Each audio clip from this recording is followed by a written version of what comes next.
નમસ્કાર વિદ્યાર્થી મિત્રો, ધોરણ 12 વિષય ગુજરાતી. મારું નામ મહેશ સર અને આજે આપણે ભણવાના છે પ્રકરણ નંબર 10 યુધિષ્ઠિર યુદ્ધ વિષાદ. યુધિષ્ઠિર યુદ્ધ વિષાદના પહેલા બે ભાગ આપણે જોયા છે. જો કોઈ વિદ્યાર્થીએ ન જોયા હોય તો તે અવશ્ય જોઈ લેવા, કારણ કે આ નાટ્યાંશ છે અને આ નાટ્યાંશના આગળના ભાગ જો તમને નહીં ખબર હોય તો એનો અંત પણ તમને નહીં સમજાય. આજનો આપણો આ ત્રીજો વિડિયો, ત્રીજો ભાગ એ એના અંત તરફ જઈ રહ્યો છે. આપણે પહેલા જ વિડિયોમાં જોયું હતું કે મહાભારતનું યુદ્ધ કોની વચ્ચે થયું હતું. આખી કુરુકુળની આખી વંશાવલી જોઈ હતી. પછી કૌરવો અને પાંડવો વચ્ચે યુદ્ધ થયું. એક પણ જોયું હતું કૌરવો મૃત્યુ પામ્યા, પાંડવોએ જ જેને માર્યા છે એ માણસોએ જ એટલે કૌરવોનો અંતિમ સંસ્કાર કર્યો. એ પિતરાઈ ભાઈઓ હતા. કૌરવો મૃત્યુ પામ્યા છે અને પાંડવો રાજગાદી ઉપર બેસવા જઈ રહ્યા છે ત્યારે પાંડવોનો મોટો ભાઈ એટલે કે યુધિષ્ઠિર એ કહે છે કે મારે આ રાજગાદી પર બેસવું નથી. એના મનમાં એક વિચાર આવે છે કે મેં રાજગાદી પર બેસવા માટે કેટલા લોકોને મારી નાખ્યા, અને એટલા માટે કહે છે કે આ લોહીથી નીકળતો એટલે લોહીથી દદડતો આ રાજમુકુટ મારે પહેરવો નથી. અને યુધિષ્ઠિરની આવી વાત સાંભળીને નારદ મુનિ, અર્જુન, ભીમ, દ્રૌપદી, સહદેવ, નકુળ આટલા બધા જ પાત્રો બોલી ચૂક્યા છે કે વનમાં આટલા બધું દુઃખ વેઠ્યા આપણે, તેનું શું? કૌરવો પાપી હતા અને પાપીઓનો નાશ થવો જરૂરી છે. બીજી તરફ દ્રૌપદીએ કહ્યું કે મારું અપમાન કર્યું હતું, મને ચોટલો પકડીને ખેંચી લઈ ગયા હતા, દુર્યોધનની જંગા ઉપર બેસવાનું આમંત્રણ આપ્યું હતું તમારી સામે. શું આવા પાપીઓને મારવાની જરૂર નહોતી? આવા અનેક પ્રશ્નો તર્ક અને વિતર્ક સાથે ઉમાશંકર જોશી એક એવા નિષ્કર્ષ પર આપણને લઈ આવે છે કે ખરેખર શું યુદ્ધ થવું જોઈએ, અને એનો અંતિમ ભાગ હવે શરૂ થાય છે. છેલ્લે પેજ નંબર 42 ઉપર આપણે જોયું હતું કે યુધિષ્ઠિર, અર્જુન, નકુલ બધા જ યુધિષ્ઠિરને સમજાવવાનો પ્રયત્ન કરે છે. છેલ્લે લગભગ યુધિષ્ઠિર ગુસ્સે થઈ જાય છે અને અર્જુનને ને બધાને કહે છે કે તમે માત્ર શસ્ત્ર ઉપાડી જાણો, શાસ્ત્રનું તમને જ્ઞાન નથી. એ પેજ નંબર 42 ઉપર યુધિષ્ઠિર સુધીનો ભાગ આપણે ભાગ નંબર 2 માં ભણી ગયા છે. વ્યાસ મુનિ બોલે છે ત્યાંથી આપણે શરૂઆત કરીએ છીએ. વ્યાસજી કહે છે સંન્યાસની આ શેની ધૂળ લગાવી બેઠા છે, લગાવી છે. દંડ એ જ ક્ષત્રિયોનો ધર્મ છે, મુંડન નહીં. શા માટે રાજા શોક કરો છો? જેવું બીજાનું થાય છે તેવું મારું થાય છે, ને જેમ મારું થાય છે તેમ બીજાનું થાય છે. એમ સમજે તો ઘણી બધી વિટંબણા ટળી જાય. વિટંબણા એટલે દુઃખ, ઘણા બધા દુઃખ, ઘણી બધી સમસ્યાઓ ટળી જાય. જો અહીંયા વ્યાસ મુનિ કહે છે, સમજાવે છે કે તમે યુધિષ્ઠિર હવે રાજ કરવાનું છે ત્યારે સંન્યાસ શા માટે એની વાત કરો છો? અને તમે ક્ષત્રિય છો, તમે પાપીઓને દંડ આપ્યો એ ક્ષત્રિયોનો ધર્મ છે. તમે શોક શા માટે કરો છો? અને આ દુનિયામાં જેમ ચાલતું આવે છે એ પ્રમાણે જ ચાલે છે. યુધિષ્ઠિર કંઈ બોલતા નથી. વ્યાસ મુનિ ફરી કહે છે પણ રાજા, ક્ષત્રિય શૈયામાં મરે એ અધર્મ કહેવાય, એનું મોત તો સંગ્રામમાં જ શોભે. ક્ષત્રિય જે યોદ્ધા છે એ યુદ્ધ મેદાનમાં મરે ને તો જ એ શોભે. કાયરોની જેમ પથારીમાં પડી રહીને પછી મરે એ શોભતો નથી. જો સંગ્રામણ, સમરાંગણ એટલે યુદ્ધનું મેદાન. જો કોઈ ક્ષત્રિય શૈયામાં પડી રહે, પથારીમાં પડી રહે એનું મૃત્યુ થાય તો એ અધર્મી છે એમ કહેવાય. એટલે કે અહીંયા વ્યાસ મુનિ યુધિષ્ઠિરને એમનો ક્ષત્રિય ધર્મ સમજાવે છે. પણ યુધિષ્ઠિર કહે છે મારું મોત એમ થયું હોત તો ઠીક જ થયું હોત, થતું તો. પણ આ તો બીજાનું મોત કરાવીને અહીં ઉભો છું. જો મારું મોત થઈ ગયું તો સારું, પણ મેં કેટલા લોકોને મારીને અહીંયા બેઠો છું. અર્જુન વ્યાસને પણ યુધિષ્ઠિર કઈ પત દેતા નથી. પત દેવું એટલે માનતા નથી. એ જોઈ શ્રી કૃષ્ણને નિમંત્રે છે. કૃષ્ણ ભગવાનને કહે છે કે ભગવાન તમે કંઈક સમજાવો. યદુવીર, યાદવ કુળના છે એટલે યદુવીર શબ્દ વાપર્યો છે. યદુવીર, તમે મને તો કુરુક્ષેત્રમાં લડાઈને રંગે ચડાવ્યો, પણ હવે આ કામ વસમું છે. 2-3 ગીતા ગાશો તોય સમજે તો ભલા. જો આપણે જોયું હતું ને 18મા અધ્યાયની અંદર શ્રીમદ ભાગવત ગીતા મહાભારતના યુદ્ધમાં મેં એક વાક્ય પણ કહ્યું હતું કે શબ્દ જ્યાં શોધો ત્યાંથી સંહિતા નીકળે. સંહિતા એટલે પુસ્તકોના પુસ્તકો. શબ્દ જ્યાં શોધો ત્યાંથી સંહિતા નીકળે, કૂવો જ્યાં ખોદો ત્યાંથી સરિતા નીકળે.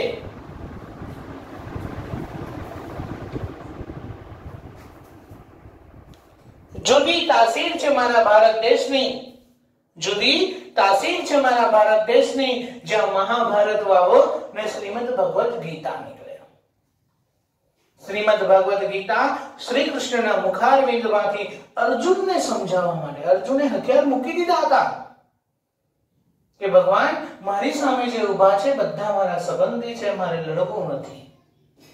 ત્યારે શ્રી કૃષ્ણ ભગવાને કહ્યું, ધર્મ અને અધર્મનો ભેદ સમજાવ્યો અને પછી મહાભારતનું યુદ્ધ થયું.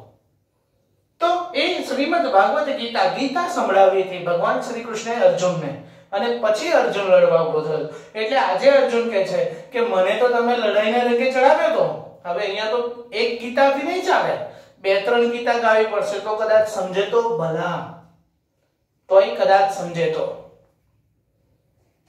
યુધિષ્ઠિર, હું જ શ્રી કૃષ્ણને પૂછું છું કે આવડો મોટો સંગ્રામ થયો પણ એકે વખત પોતે શસ્ત્ર પકડ્યું નહીં. કેમ પકડ્યું? શસ્ત્ર પકડ્યું નહીં. જો આપણને ખબર હોય તો મહાભારતના યુદ્ધમાં શ્રી કૃષ્ણએ કહી દીધું હતું કે હું માત્ર અર્જુનનો સારથી બનીશ, હું શસ્ત્ર ઉગામીશ નહીં, હું કોઈ હથિયારથી લડીશ નહીં. એટલે આજે યુધિષ્ઠિર પૂછે છે કે તમે કેમ કોઈ શસ્ત્ર ઉપાડ્યો નહીં? શ્રી કૃષ્ણ કહે છે, અરે મારે હાથે ક્યાં ઓછું થયું છે, પણ એ તો ઠીક.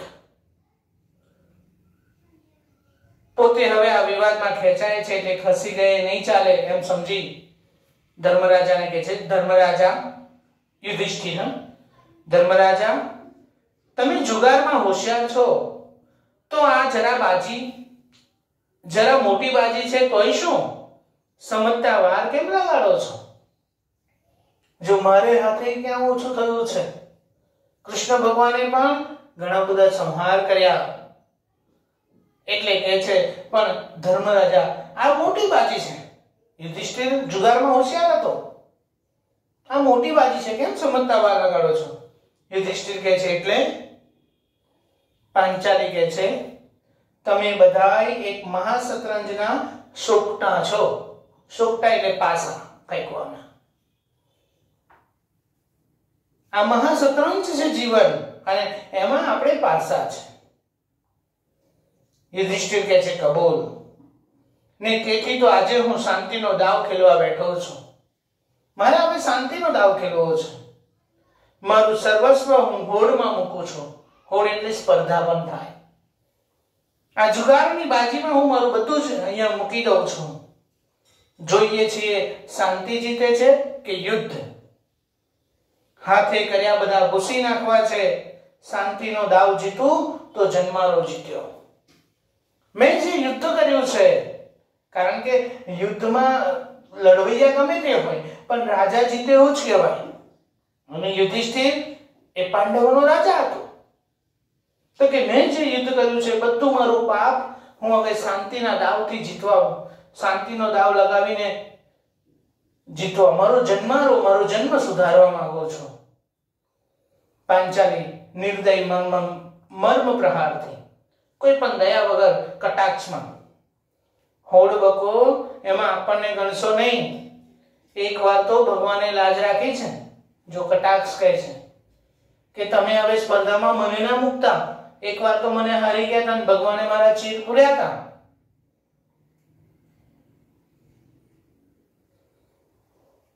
શ્રી કૃષ્ણ કહે છે કૃષ્ણ ગંભીર. આ પજવણીનો સમય નથી. જો કૃષ્ણ શબ્દ અહીંયા પાંચાલી માટે વાપર્યો. આ પજવણીનો એટલે કે આ મજાક કરવાનો સમય નથી. યુધિષ્ઠિરને તમે નકામા ખાંડ ખાવો છો. ખાંડ ખાવી, કોઈ વસ્તુને સમજવી નહીં, માન માંગવું. એક સ્વપ્ન પસાર થઈ ગયું, તમે એને પકડી રાખવા માંગો છો? જે ગયા તે પાછા બોલાવવાનો તો વિચાર નથી ને.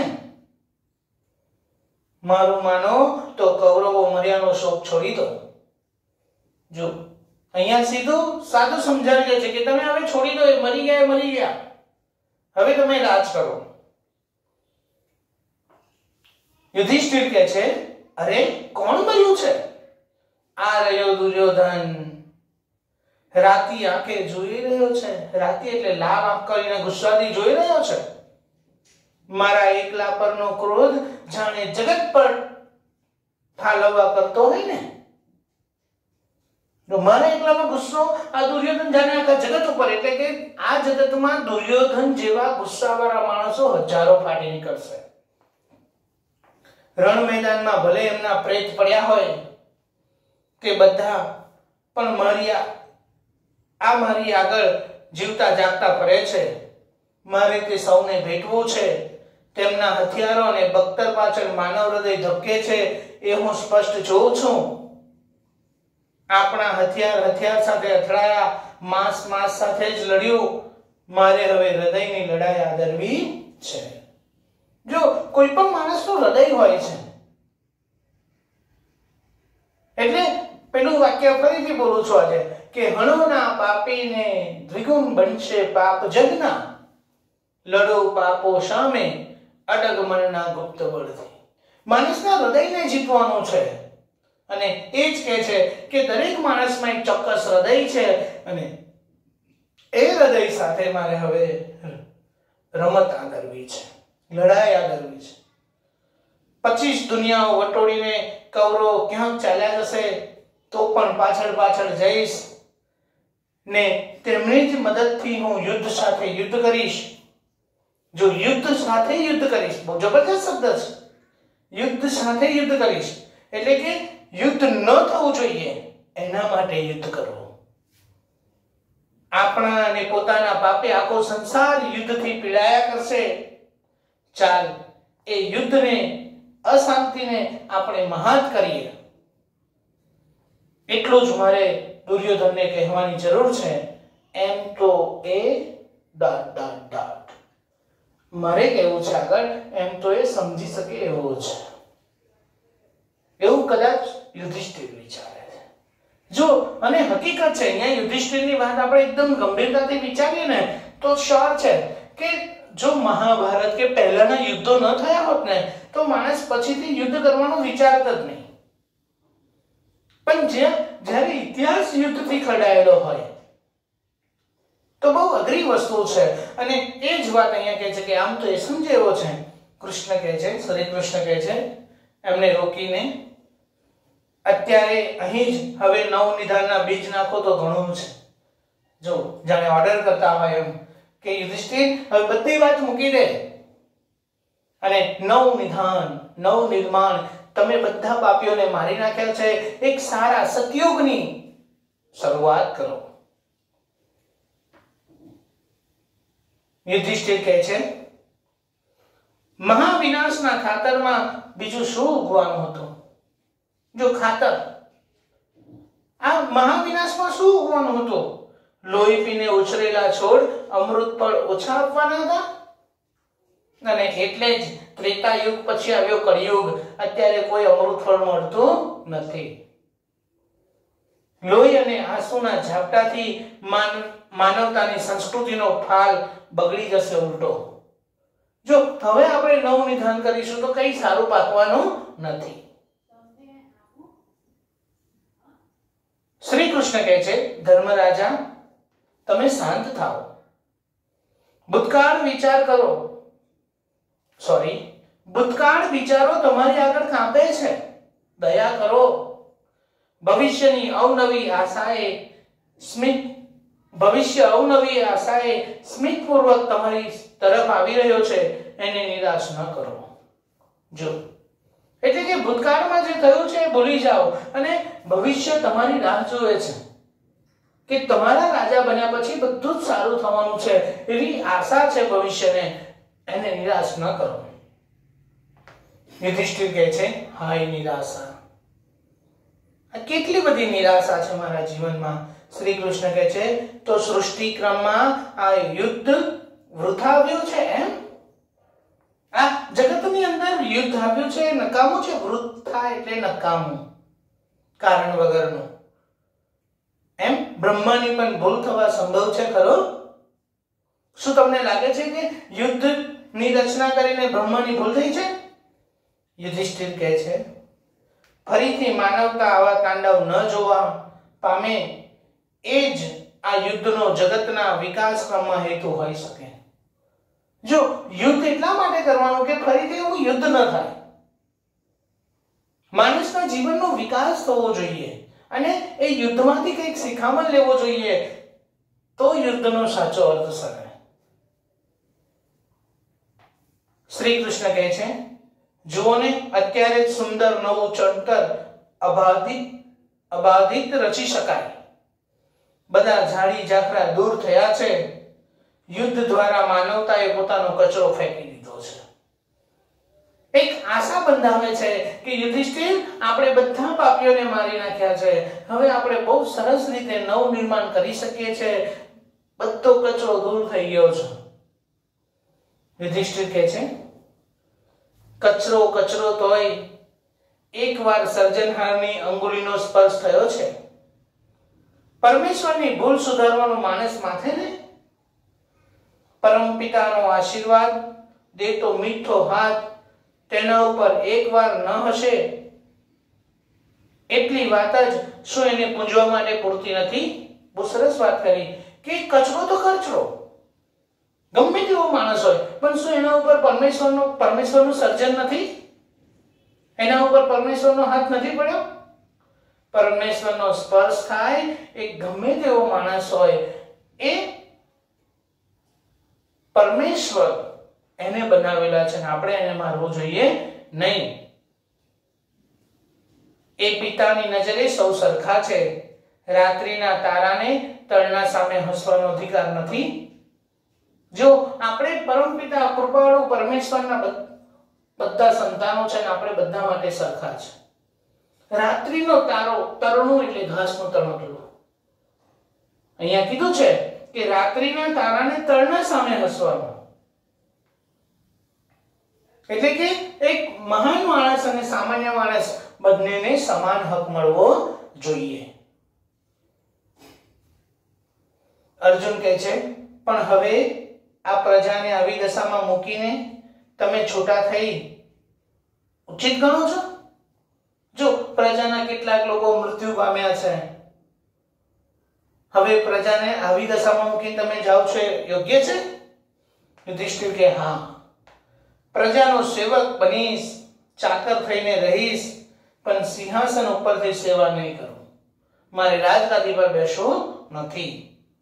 ભિક્ખુ થઈને રખડીશ ને મારા પાપ શબ્દ બોલવા, પા એકલું બોલાઈ જાય છે, પૂરેપૂરું ભાન પામીશ. કેટલાએ પોતાના વહાલા ગુમાવ્યા, તે કરુણ વિલાપો આ કાને સાંભળીશ. જો કેટલા લોકોએ પોતાના સગા સંબંધી ગુમાવ્યા છે, એના દુઃખ હું સાંભળીશ. મારે એકને કાજે રે સુત વિયોગે આજે રે માડી કંઈક જુરી મરે. મારે એકને કાજે, મારે રાજ્ય કરવાનું હતું અને એના માટે સુત એટલે પુત્ર, વિયોગ, જેનો પુત્ર મૃત્યુ પામ્યો છે એવી માતા બિચારી રડે છે, જુરે છે, વલખા મારે છે કે મારો દીકરો મૃત્યુ પામે. યુધિષ્ઠિર અત્યંત ભાવાવેશમાં આવતા ઢળી પડે છે, આવું બોલતા બોલતા પડી જાય છે.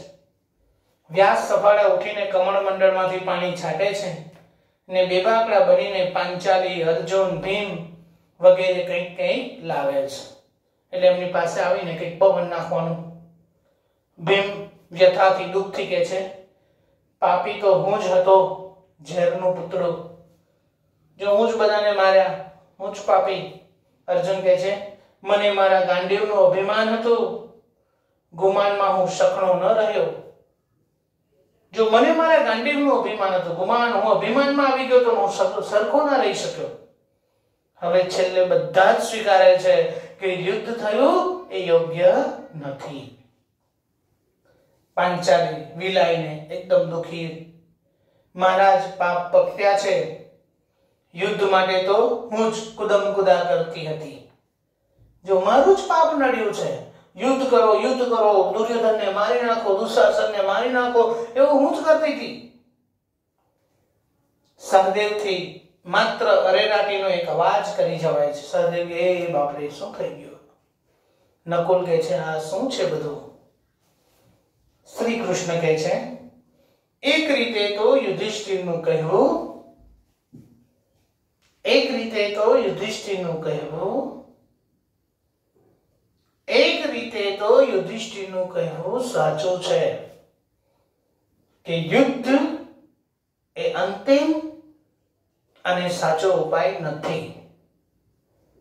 જો છેલ્લે બધા જ સ્વીકારી લીધું, ભીમ, અર્જુન, પાંચાલી, સહદેવ, નકુલ બધાએ સ્વીકારી લીધું કે ખરેખર યુદ્ધ થવું જોઈતું નહોતું. કહેવાનો મતલબ એટલો છે મિત્રો કે બધા વિચારમાં પડી જાય છે અને પડદો પડે છે, નાટક પૂરું થઈ જાય છે. કહેવાનો મતલબ એટલો છે કે યુદ્ધ એ કોઈ પણ સમસ્યાનો અંતિમ ઉપાય નથી, કોઈ પણ સમસ્યાનો અંતિમ ઉપાય નથી.